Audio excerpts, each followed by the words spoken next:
이 시간에는 레위기 6장 9절의 말씀을 중심으로 번제단의 불이 꺼지지 않게 하라는 제목으로 함께 은혜를 나누고자 합니다.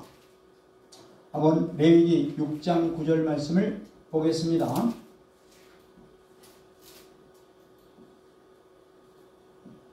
시작. 아론과 그의 자손에게 명령하여 이르라. 번제의 규례는 이러하니라. 번제물은 아침까지 제단 위에 있는 석쇠 위에 두고 제단의 불이 그 위에서 꺼지지 않게 할 것이요. 아멘. 자, 이 레위기 4장과 또 5장 초에 속죄제를 드리는 명령을 기록하고 있습니다. 이를 보면 누구든지 여호와의 계명 중 하나라도 그릇 범하였으면 속죄제를 드리라고 명령하고 있습니다. 이는 죄를 짓고 나서 곧 이것이 죄를 범했다는 것을 깨달았을 때를 말하는 것입니다. 그리고 만약 부지 중에 범하여 허물이 있으나 스스로 깨닫지 못하였다가 그 범한 죄를 깨달으면 그때에도 속죄제를 드리라고 명령하고 있습니다. 자, 그러니까 알기 지은 죄든 모르게 지은 죄든 죄를 지었으면 속죄제를 드려서 죄의 사함을 하나님으로부터 받으라는 말씀입니다. 그런데 이 속죄제를 지은 사회 지도층에 따라서 드리는 등급을 제물의 등급을 달리했을 뿐만 아니라 그 속죄 제물의 피도 성막들에 있는 번제단의 뿔에만 바르고 그 나머지 피는 번제단 밑에 흘려 버린다든가 또는 피를 성소 안으로 들어가서 휘장에 7번 뿌리고 또 향단 뿔에 바르고 나머지 피는 번제단 밑에 쏟는 등 그 제물과 제사 방식을 달리했어요. 예를 들어 영적으로 가장 책임이 있는 사회적으로도 지도층에 있는 기름 부음 받은 제사장이 죄를 범했을 때에는 흠없는 수송아지로 제물로 삼고 본인이 직접 희생 제물이 될 그 동물에 안수하고 그것을 여호와 앞에 나와 잡고 그 피를 손가락으로 찍어서 성소 휘장 앞에 7번 뿌리고 또 향단 뿔에 바르고 나머지는 번제단 밑에 쏟아 버리라고 말씀하고 있죠. 그리고 이스라엘의 온 회중이 죄를 범했을 때에는 이 회중은 숫송아지를 해막으로 끌고 오면은 그 회중의 장로들이 안수하고 그것을 여호와 앞에서 잡고 나머지 순서는 기름 부음 받은 제사장이 범죄했을 때와 같은 의식을 하라고 명령하고 있습니다. 또한 이 족장이 여호와의 명령을 부지중에 범했을 경우에는 누가 이 죄를 깨우쳐 주면은 흠 없는 숫염소를 예물로 가져다가 안수하고 피를 내서 잡고 그 피를 제사장은 손가락에 찍어서 번제단에 바르고 나머지 피는 제단 밑에 쏟아라고 하셨어요. 그리고 평민 한 사람이 여호와의 계명 중 하나라도 부지 중에 범했을 때 허물이 있다 하면서 누가 그 죄를 깨우쳐 주면은 그때 그 흠 없는 암염소를 끌고 와서 예물로 삼고 그 속죄 제물로 안수하고 잡고 그 피를 제사장은 손가락으로 찍어서 뿔에 바르고 그 피를 전부를 번제단 밑에 쏟으라고 이렇게 상세히 말씀하고 있어요. 자, 그 범죄한 것을 깨달았으면 아주 중요한 말씀이에요. 범죄한 것을 깨달았다. 즉 인간이 하나님께 희생제사를 드릴 때 무엇보다도 선행해야 될 일이 무엇이냐면 바로 이거예요. 죄를 죄로서 올바르게 인식한다는 거예요. 그냥 번제 의식만 하는 게 아니라 왜 내가 이 번제를 드리는가? 내가 왜 예배를 드리는가? 이 분명한 먼저 선행해야 될 일은 뭐냐면은 죄를 죄로서 올바로 인식해야 된다는 얘기입니다. 따라서 죄에 대한 깊은 인식과 통해가 없는 제사는 하나님을 만홀히 여기는 그러한 행위요, 또한 자신에게는 무익한 일이 되어버리는 거예요. 그래서 후에 이사야는 이런 말씀하고 있죠. 이런 잘못을 바로 범한 백성들에게 신랄하게 이렇게 이 이사야 선지자를 통해서 신랄하게 평을 합니다. 이사야 1장 13절 볼까요? 그냥 제사 의식으로 끝나면 아무 의미가 없고, 오늘날도 마찬가지로 하나님께 그냥 예배 의식으로 끝나면 아무 의미가 없는 거예요. 그래서 자, 시작. 헛된 제물을 다시 가져오지 말라. 분향은 내가 가증히 여기는 거요. 월삭과 안식일과 대회로 모이는 것도 그러하니 성회와 아울러 악을 행하는 것을 내가 견디지 못하겠노라. 아멘. 그리고 제사 드릴 때 꼭 지켜야 하고, 또 그 의미가 무엇인가를 꼭 알아야 할 몇 가지가 중요한 것이 있는데, 바로 이것이 진정한 의미를, 우리가 이 의미를 모르면은 제사는 아무 의미가 없고 형식적이고 의식적이고밖에 안 된다는 얘기예요. 그 제사는 하나님이 받지 않으신다는 것과 같은 거예요. 그 중에 하나가 뭐냐? 제물은 언제나 흠이 없는 것을 드려야 된다고 배웠습니다. 제물은 언제나 흠이 없는 것을 드려야 돼요. 이것은 뭘 의미하느냐? 그 짐승은 온전하고 바로 무죄하신 참 제물이신 예수 그리스도를 예표하기 때문에 그런 거예요. 그렇기 때문에 구약에서 흠이 없는 것을 드리라고 말씀하시는 거예요. 두 번째는 뭐냐면은 희생제물의 속부분으로서 가장 기름진 것, 좋은 부위를 예를 들면 두 콩팥, 또 그 위에 기름과 허리 쪽에 있는 것, 간에 붙은 꺼풀, 또 내장에 붙은 모든 기름은 다 하나님의 것으로서 번제단에다 완전히 태우라고 말씀하고 있죠. 그러니까 희생제물에서 가장 좋은 부분을 띄워서 이것은 하나님의 것이기 때문에 번제물에다 완전히 태우라는 얘기예요. 자, 이를 통해서 우리가 깨닫는 바는 뭐냐? 인간이 하나님께 바쳐야 될 부분은 바로 우리의 뭐라는 얘기예요? 우리의 심령이 되어야 된다는 얘기예요. 우리의 진정 심령이 우러나오는 가장 귀하고 진실된 것으로 하나님께 드려야 된다는 얘기예요. 예배도. 아멘. 정말로 우리가 하나님께 드려야 되는 것은 물론 예물도 중요하지만은 그 예물에 앞서서 우리의 마음이 중요하다는 얘기예요. 그렇기 때문에 희생제물의 가장 좋은 부분들을 하나님께 드리라고 말씀하시는 거예요. 세 번째는 제물의 크기는 신분의 위치에 따라서 숫송아지 또는 뭐 숫염소 또는 암염소 뭐 이렇게 등으로 나누고 있죠. 뭐 그렇게 자세히 알 필요는 없어요. 그러나 이렇게 나눈다는 것만 우리가 알아야 돼요.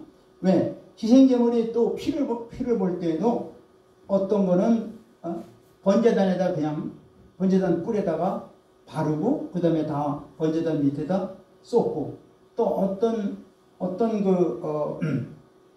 신분이 그 지은 죄에 대한 희생 제사를 드릴 때는 그 피를 성소로 들어가 가지고 휘장 앞에 7번 뿌리고, 또 금향단에 그 뿔에다가 바르고, 또 나와서 번제단에 그 밑에다가 다 나머지 피는 쏟는 뭐 이런 제사 의식이 다 달라요.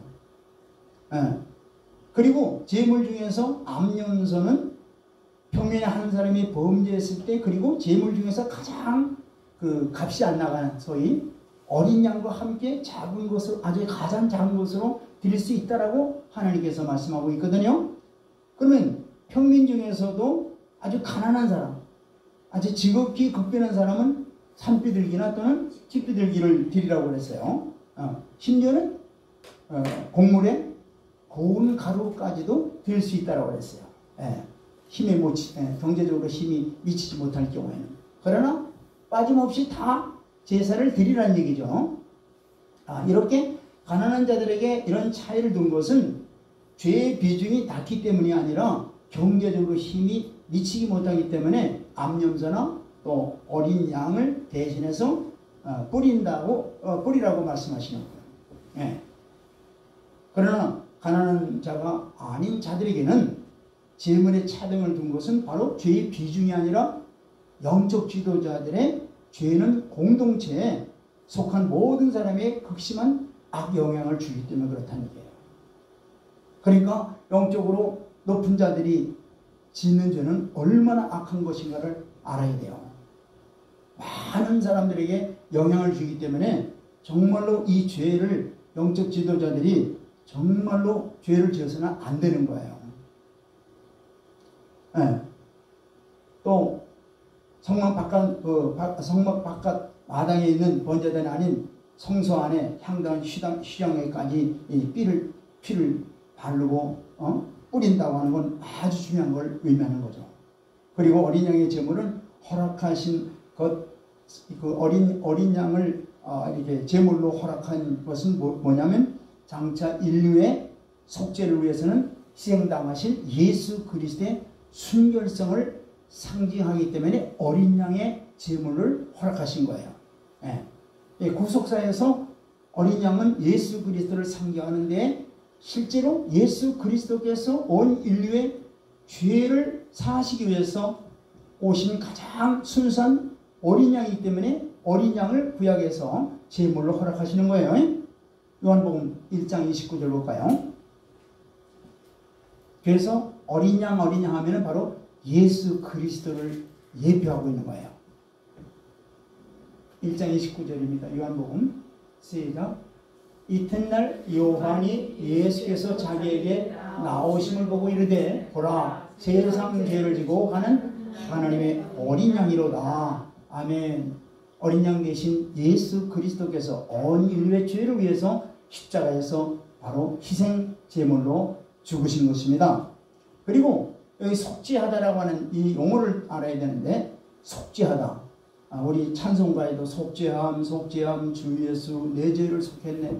여러분들 성경에 속죄라는 말을 많이 하죠. 이 속죄의 참 의미를 알아야 되는 거예요. 이 속죄의 참 의미는 뭐냐면은 히브리어 그 카파르에서 나온 거예요. 카파르. 그 뜻은 뭐냐면은 덮다, 가리다라는 뜻이에요. 따라서 이 속죄라는 이 말은 희생제물의 피로서 하나님의 진노를 덮는다, 가리운다 이런 뜻입니다. 또 속죄하다라는 또 다른 히브리어에는 칼라라는 말이 있어요. 이 칼라라는 뜻이 뭐냐면은 완성하다 또는 채우다라는 뜻이에요. 그럼 뭘 채우고 완성하느냐? 바로 하나님의 공의를 채운다는 뜻이에요. 바로 이게 하나님의 공의를 채운다. 따라서 속죄라고 하는 것은 뭐냐면 하나님의 진노를 덮어 가리울 뿐만 아니라 하나님의 공의까지 만족시키는 게 바로 속죄라는 거예요. 아주 중요한 겁니다. 그리고 여호와께 향기롭게 할지니라. 볼까요? 레위기 4장 31절. 레위기 4장 31절. 여호와께 향기롭게 할지니라. 시작. 그 모든 기름을 화목제물의 기름을 떼어낸 것 같이 떼어낸 제단 위에서 불살라 여호와께 향기롭게 할지니 제사장이 그를 위하여 속죄한즉 그가 사함을 받느니라. 그러니까 여기 이 말씀을 다시 한번 그 원문에 맞게끔 이렇게 다시 한번 번역하면은요. 여호와께 향기로운 냄새가 되도록 정성껏 불태우라는 뜻이에요. 정성껏 불태우라는 얘기예요. 이때 향기로운이라는 이 뜻은 뭐냐면은 히브리어 미호 아흐라고 해가지고 쉬다 또는 안정되다, 고요하다 이런 뜻이에요.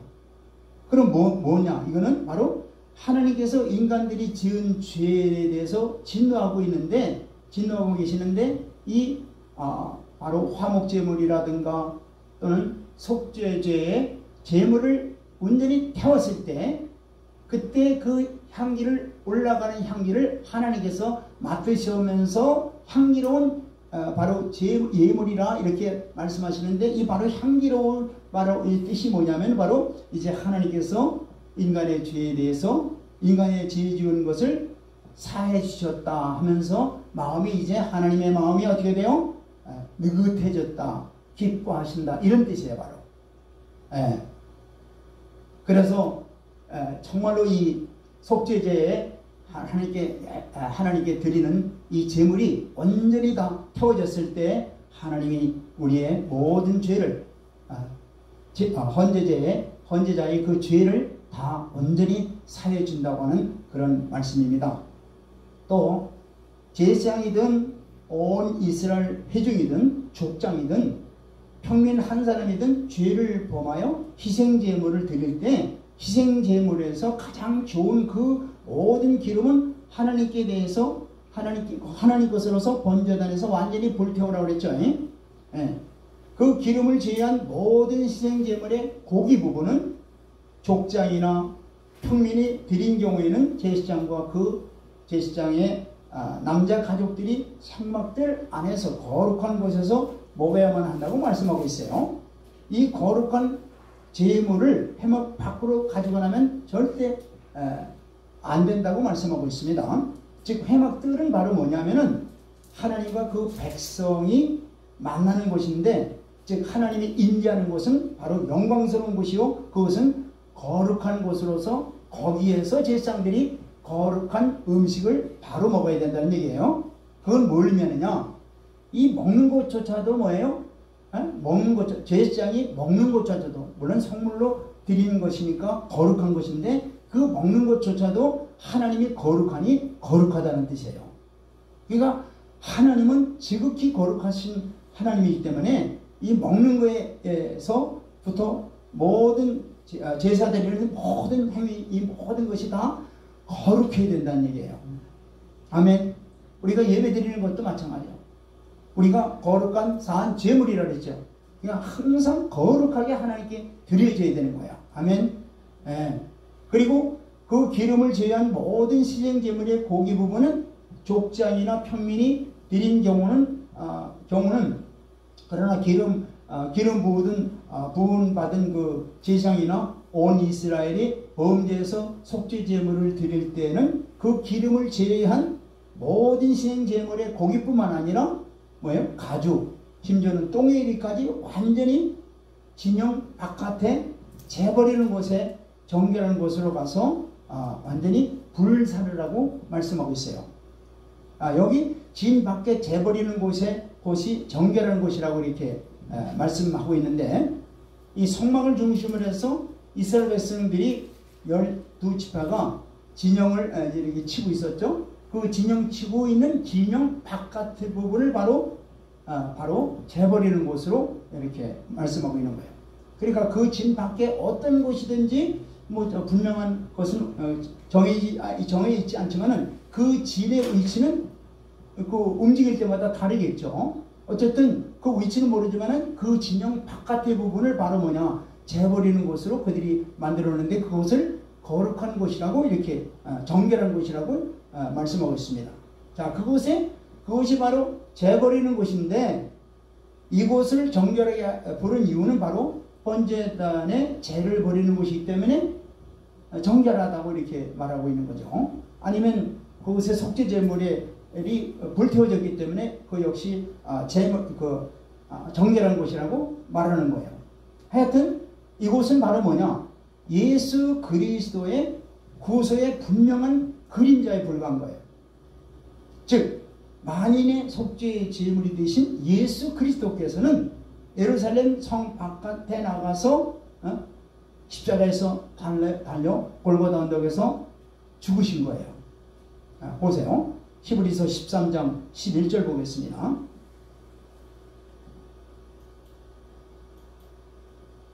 자, 시작. 이는 죄를 위한 짐승의 피는 대제사장이 가지고 성소에 들어가고 그 육체는 영문 밖에서 사람이라. 아멘. 자, 보통 제사의 제물이 번제단에서 바쳐지고 그 피가 번제단 주위에 뿌려지는 것과는 달리 대속죄일에는 대제사장이 지성소로 짐승의 피를 가지고 들어가고 나머지 고기는 짐 밖에 불사르게 되어 있는데 그것이 바로 영문이라고 하는 것이에요. 소위 영어로 말하면 캠프죠. 캠프. 예. 자, 이 영문 밖이라고 하는 것은 바로 이스라엘 사람들이 거주하고 있지 않은 그런 짐 밖을 말하는 거예요. 히브리서 13장 12절 보세요. 다음 절 보겠습니다. 시작. 그러므로 예수도 자기 피로서 백성을 거룩하게 하려고 성문 밖에서 고난을 받으셨느니라. 아멘. 네. 바로 이 본문은 예수님께서 예루살렘 성문 밖에서 십자가를 지신 것을 말씀하고 있는 거예요. 그래서 여기 히브리서 기자는 백성의 죄를 속하고 진 밖에서 불살라진 속죄 제물과 성문 밖에서 죽임을 당하신 예수 그리스도의 대속적인 죽으심을 1대1로 지금 비교하고 있는 거죠. 예. 그래서 그리스도의 피가 택한 백성의 죄를 속하고 그들을 거룩하게 한 참 속죄 제물의 피임을 강조하고 있는 거죠. 히브리서 기자는. 예. 예수 그리스도는 바로 창세전에 아버지께서 택하신 그 사람들을 성별하기 위해서 십자가를 지신 거예요. 바로. 예. 예수님은 자기를 십자가에 상한 제물로 내어주신 우리 모두를 나라와 제사장으로 삼아서 아버지께 봉헌한 겁니다. 우리 중에서 율법의 행위로 거룩해질 사람들은 하나도 없어요. 아무도 없습니다. 바로 히브리서 기자는 바로 이 사실을 우리에게 지금 알려주는 거예요. 바로. 깨닫게 해주는 거예요. 즉 성화라고 하는 것은 뭐냐? 하나님 앞에 서기 위해서 필수적인 바로 준비 작업이며 또 예수님께서 이를 위해서 자기를 희생하신 거예요. 거룩함을 입지 않는 성도는 거룩함을 입지 않은 그런 사람은 결코 하나님을 보지 못하리라는 것과 똑같은 겁니다.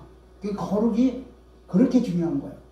우리가 구속함을 받았으면 거룩해야 되는 거예요. 예. 문제는 구약 제도 아래에서는 이것이 불가능한 거예요. 절대 불가능한 거예요. 그러나 예수 그리스도 안에서 비로소 이 거룩함이 성취되는 겁니다.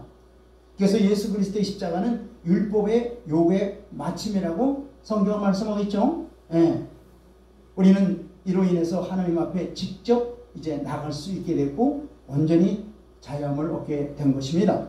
아멘. 그래서 12절에 보니까 본문에 이 성문 밖에서 고난을 받으셨다라고 말씀하고 있죠.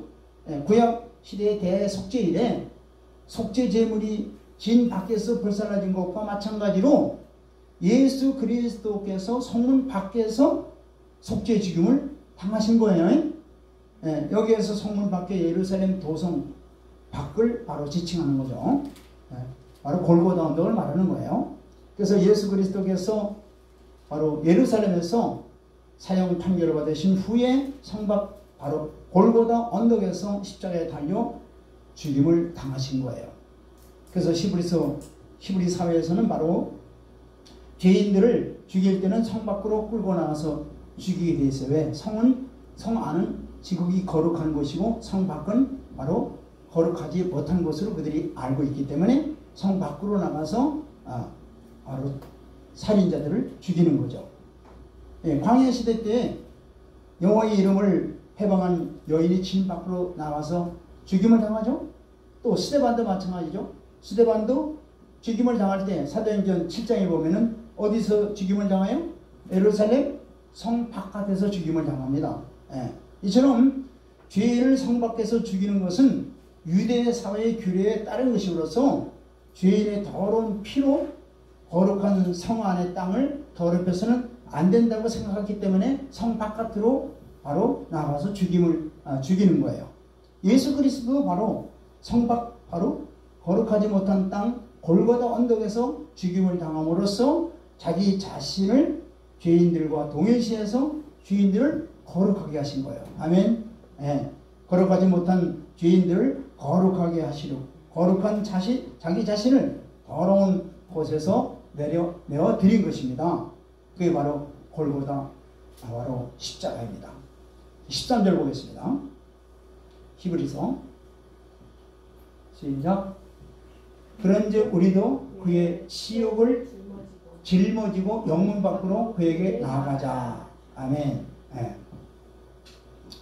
자, 바로 이 히브리서 기자는 히브리 출신의 성도들이 아직도 유대교의 진 안에 머물려는 그런 상태에 있으므로 바로 이 말씀하는 거예요.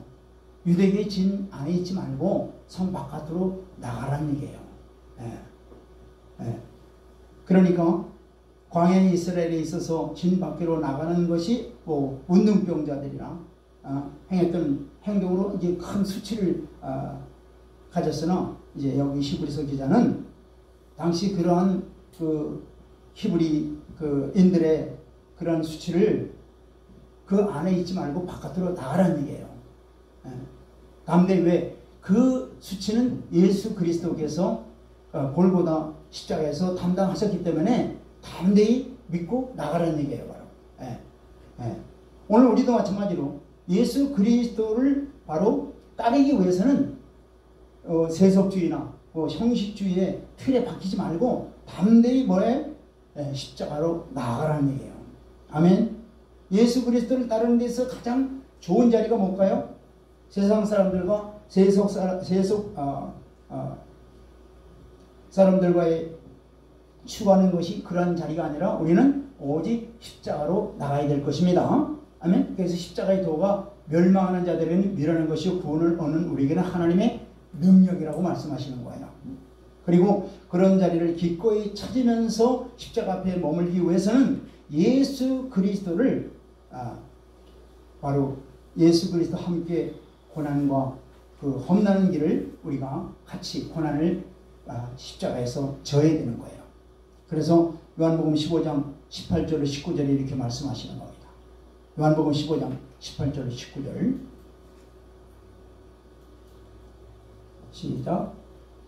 세상이 너희를 미워하면 너희보다 먼저 나를 미워한 줄 알라. 우리가 세상이 예수 믿는 자들을 그렇게 환영하지 않죠. 미워하죠. 왜? 우리가 세상을 악하다고 하니까. 그러니까 미워하는 거예요. 그러나 세상이 미워한다고 해서 너희들 염려하지 말라는 얘기예요. 왜? 나를 먼저 미워하는 줄을 알라는 얘기예요. 예수님을 먼저 미워한다는 걸 알라는 얘기예요. 19절 시작. 너희가 세상에 속하였으면 세상이 자기의 것을 사랑할 것이나 너희는 세상에 속한 자가 아니요 도리어 내가 너희를 세상에서 택하였기 때문에 세상이 너희를 미워하느니라. 아멘. 이거죠. 세상에 너희들이 세상에 속하였지 않기 때문에 세상이 우리를 뭐예요? 미워한다는 얘기죠. 그러니까 우리는 세상에 속해 있는 자가 아니라 우리는 어디에 속해 있어요? 하나님께 속해 있는 자들이에요. 우리는 예수 그리스도께 속해 있는 자들이에요. 그러니까 세상에서 핍박을 아무리 우리에게 한다 하더라도 우리는 뭐예요? 두려울 거 없다는 얘기예요. 우리는 하나님께 속해 있는 자들이기 때문에 결국은 하나님께서 우리를 승리하게 해주시는 거예요. 아멘. 특히 죄의 문제로 드러나게 하는 제사 중에서 이 속죄제에서 우리 인류의 죄를 구속하신 예수 그리스도가 가장 잘 나타나는 이 구약의 5가지 제사 중에서 가장 잘 나타나는 게 바로 속죄제예요. 바로. 예.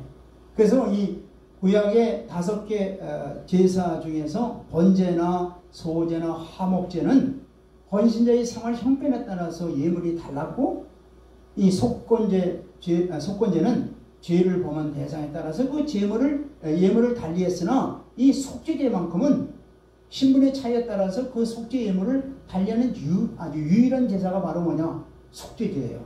자, 그렇지만은 이 속죄 규례상 이처럼 속죄제의 효능이 적용되어지는 사회적인 신분이나 혹은 인원수에 비례해서 속죄 예물이 커야만 했다는 사실은 결코 신분의 귀천이나 또 인원수의 다수의 차별을 둔다는 게 아니라 죄의 중요성을 얘기하는 거예요. 즉 죄를 해결하기 위해서는 반드시 뭐가 있어야 된다는 거예요. 예수 그리스도를 통해야 된다는 얘기예요. 예수 그리스도를 통하지 않으면 죄의 문제가 해결이 될 수 없는 거예요. 이걸 바로 속죄제를 통해서 우리에게 가르쳐 주는 거예요. 인간이면 누구나 다 신분 고하를 만원하고 죄를 범했을 때는 피를 반드시 흘려야 돼. 피를 흘려서 죄의 사함을 받아야 되는 것이 성경의 뭐예요? 정한 법칙이에요. 예, 보세요. 로마서 6장 23절 보세요. 죄를 없이 하는 길은 바로 뭐냐? 피밖에 없어요. 죄를 없이 하는 길은 피밖에 없는데, 자 보세요. 시작. 죄의 삭은 사망이요 하나님의 은사는 그리스도 예수 우리 주 안에 있는 영생이니라. 아멘. 자, 인간이 죄를 지었으면 그 죄로 인해서 죽어야 마땅하다고 성경은 말씀하고 있죠. 그런데 인간이 어떻게 돼요? 예. 죄를 지었다고 해서 막바로 죄 때문에 죽지 못하잖아요. 그래서 대신 구약에서는 희생제사를 통해서 희생제물을 통해서 대신 죽게 하는 거예요. 우리 죄 때문에. 예. 그래서 레위기 17장 11절에 바로 육체의 생명은 피에 있음이라 내가 이 피를 너희에게 주어 단에 뿌려 너희의 생명을 위하여 속하게 하였으니 생명이 피에 있으므로 피가 죄를 속하느니라. 피가 죄를 속하는 거예요. 예. 그런데 신약에 와서 이 불완전한 이 구약의 속죄 사역을 단번에 그리고 영원한 속죄 사역을 이루신 분이 바로 하나님의 아들 예수 그리스도께서 십자가에서 단번에 이루신 것입니다. 아멘. 그래서 구약의 이 속죄제 예물의 등급으로 유치하건대 온 인류의 죄를 속하기 위해서는 그것은 바로 시대와 공간을 초월해서 남녀노소 분부 귀천을 막론하고 인류의 모든 죄를 일시에 영원히 속하기 위해서 어떤 짐승으로도 결코 감당할 수 없는 바로 예수 그리스도를 통해서 온전히 다 이룬 걸 여러분들 믿으시길 바랍니다. 그래서 여기에서 아무 흠도 없고 점도 없고 죄를 모르시는 빛에만 거하시는 하나님이시며 아무 흠도 점도 없고 죄도 없으신 인간으로 오신 하나님의 아들 예수 그리스도만이 이 인간의 죄를 구속할 수 있다는 말씀입니다. 그래서 구약시대 신분에 따라서 속죄제 예물의 차이는 바로 이러한 사상을 예표하고 있는 거예요. 네. 자, 이제는 예수 그리스도의 온전한 속죄 제사를 드림으로 인해서 더 이상 동물의 희생의 제사가 필요가 없게 된 거예요. 자, 히브리서 9장 12절 말씀 볼까요? 우리 신약시대에 살고 있는 예수 그리스도로 말미암아 우리가 속죄함을 받은 하나님의 자녀들에게는 더 이상 구약의 이런 희생제물을 하나님께 제사를 드릴 필요가 없죠. 시작. 염소 송아지 피로 하지 아니하고 오직 자기의 피로 영원한 속죄를 이루사 단번에 성소에 들어가셨느니라. 아멘. 여기 성소는 어느 성소에 들어갔다는 말씀입니까? 하늘 성소에 들어가신 거예요. 지금 하늘 성소에 들어가신 것을 말씀하는 겁니다. 그러니까 단번에 우리를 위해서 속죄 사역을 이루시고 하늘 성소에 지금 들어가신 거예요. 자, 그러면 히브리서 9장 28절 보세요. 시작. 이와 같이 그리스도도 많은 사람의 죄를 담당하시려고 단번에 들으신 바 되셨고 구원에 이르게 하기 위하여 죄와 상관없이 자기를 버리 바라는 자들에게 두 번째 나타나시리라. 자, 첫 번째는 바로 우리의 모든 죄를 위해서 영원한 속죄를 이루시고 하늘 성소에 들어가셨죠. 이제 바로 재림 말씀하시는 거예요. 그럼 재림하실 때는 보세요. 죄와 상관이 없이 오시죠. 그건 무슨 말씀이에요? 이미 속죄 사역을 하셨기 때문에 저와 상관없이 오시는데 오시는 목적이 뭘까요? 예? 심판과 구원하시기 위해서 오시는 거예요. 예. 바로 재림이 바로 속죄가 아니라 왜요? 우리를 온전히 구원하시고 세상을 심판하시기 위해서 오시는 겁니다. 이제 주님이 이 세상에 다시 오실 때는 속죄제를 위해서 오시는 게 아니라 심판과 구원을 위해서 이 땅에 이제 오시는 거예요. 자, 여기 구약의 제사 제도를 말씀하시면서 가장 중요한 한 가지가 바로 있는데 바로 오늘 바로 핵심의 말씀이 이거예요. 자, 레위기 6장 9절을 오늘 본문 말씀을 보겠습니다.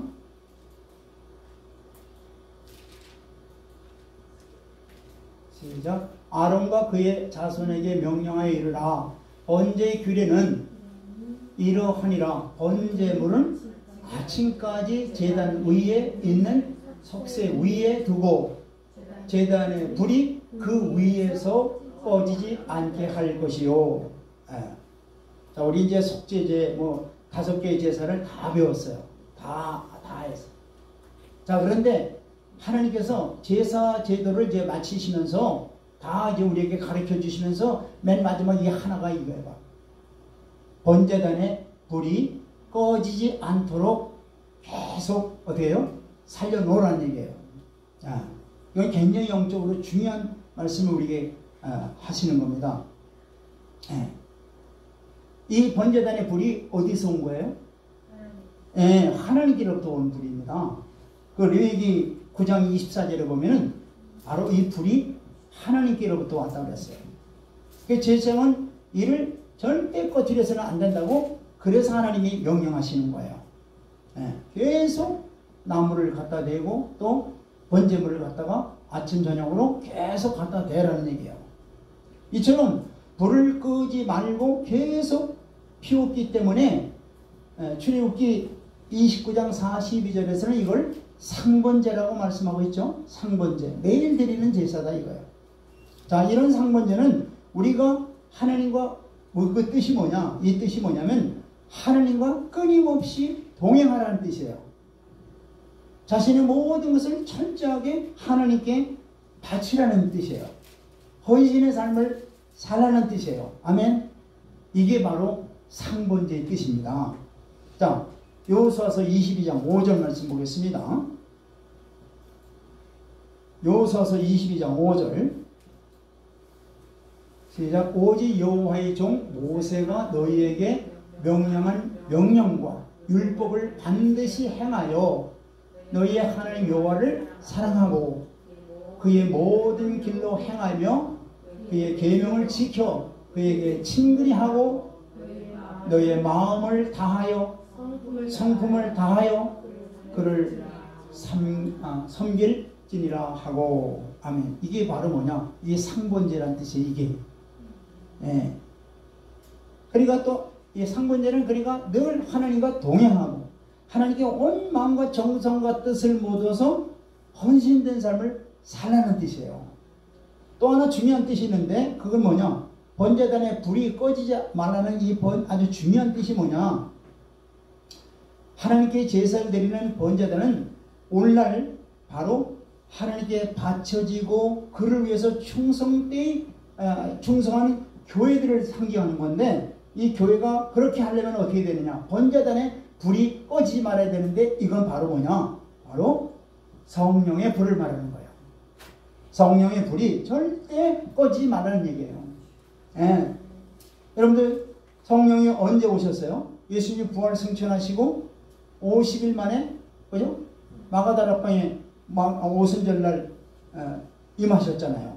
그 이후로 계속적으로 성령님이 우리의 믿는 자들 심령 속에 계속적으로 이제 어떻게 돼요? 임하시는 거예요. 자, 교회에서 성령의 불이 꺼지지 않고 계속 타오를 때에 하나님의 일이 제대로 감당할 수 있다고 하는 말씀입니다.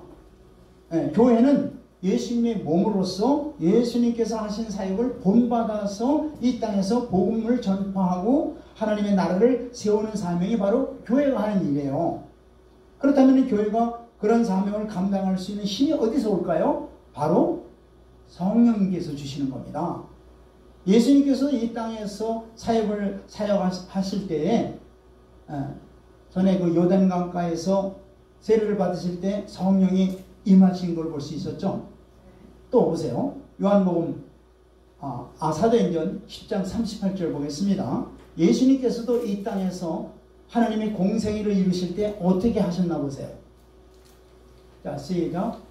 하나님이 나사렛 예수에게 성령과 능력을 기름 붓듯 하셨음에 그가 두루 다니시며 선한 일을 행하시고 마귀에게 눌린 모든 사람을 고치셨으니 이는 하나님이 함께 하셨음이니라. 아멘. 예수님께서 이 땅에 공생에 이르실 때 성령의 충만한 능력으로 하셨다고 말씀하고 있는 거예요.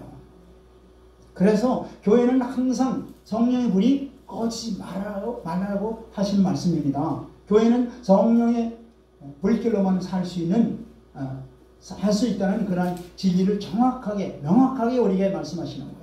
성도 여러분, 여러분이 섬기는 교회가 부흥되기를 원합니까? 네. 다시 한번 우리 한국 교회가 부흥되기를 원합니까? 그렇다면 다른 길이 없어요. 바로 성령의 불이 활활 타 올라야 되는 거예요. 아멘. 그러면 저와 여러분들이 바로 여러분의 심령과 교회에 성령의 불이 활활 타오르는 움직이는 성전이 여러분들이 되어야 될 줄 믿습니다. 그럴 때 교회가 부흥이 되고 여러분들이 심적으로 어떻게 돼요? 부흥이 되면서 놀라운 기적의 역사가 여러분들의 삶 속에 일어나리라 믿습니다. 스가랴서 4장 6절로 7절에 보니까 한번 볼까요? 스가랴서 4장 6절로 7절.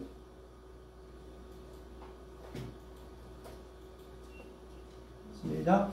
그가 내게 대답하여 이르되 여호와께서 스룹바벨이 하신 말씀이 이러하니라. 만군의 여호와께서 말씀하시되 이는 힘으로 되지 아니하며 능력으로 되지 아니하고 오직 나의 영으로 되느니라. 인간의 힘으로 안 된다는 얘기예요. 뭐가 안 된다는 얘기예요? 스룹바벨 성전을 건립하는 거. 성전을 건립하는 이 일이, 즉 하나님의 교회를 세워나가고 하나님의 나라를 세워나가는 이 일이 인간의 힘으로 된다는 게 아니라는 얘기예요. 그럼 뭘로 된다는 거예요? 하나님의 성령의 능력으로 된다는 얘기예요. 아멘. 그래서 7절에 말씀 보겠습니다. 큰 산아 내가 무엇이냐? 내가 스룹바벨 앞에 평지가 되리라. 그가 머릿돌을 내놓을 때 무리가 외치기를 은총이 그에게 있을지어다 하리라 하여 하셨고. 아멘. 예. 큰 산아, 즉 스룹바벨 성전을 건립하는데 세우는데 앞에 건립들이 되는 이 큰 산아 네가 무엇이냐 이거야. 스룹바벨 앞에 내가 평지가 될지어다. 그건 성령의 능력으로. 그래서 스룹바벨 성전이 아름답게 세워졌듯이 우리에게도 마찬가지로 하나님의 성령의 충만한 능력으로 우리 자신들이, 우리 심령이 반듯하게 세워져 나가며 교회들이 세워져 나가며 하나님 나라가 든든히 세워져 나가는 줄 믿으시길 바랍니다. 그러기 위해서는 우리는 성령 충만한 하나님의 자녀들이 다 되어야 될 줄 믿습니다. 술에 취하지 말고 뭐에 취하라 했어요? 그래서 너희가 성령의 충만함을 받아라 이렇게 명하시는 것입니다. 다 같이 기도드리겠습니다. 하나님 감사드립니다. 이 진리의 말씀을 깨닫게 하시고 은혜를 베풀어 주시니 감사드립니다. 부족한 저희들에게 늘 성령의 충만한 말씀에 충만한 은혜가 충만한 하나님의 귀한 자녀들이 다 될 수 있도록 크신 은혜를 내려주셔서 우리의 삶 속에 하나님의 나라와 하나님의 뜻이 날로 아름답게 이루어져 나갈 수 있도록 은혜를 베풀어 주시고 우리 열린문교회도 하나님의 놀라운 축복과 은혜를 내려주셔서 성령의 충만한 은혜와 능력으로 함께해 주셔서 아버지의 나라와 아버지의 뜻이 날로 아름답게 이루어져 나갈 수 있도록 축복해 주시옵소서. 예수 그리스도의 이름으로 기도드리옵나이다. 아멘.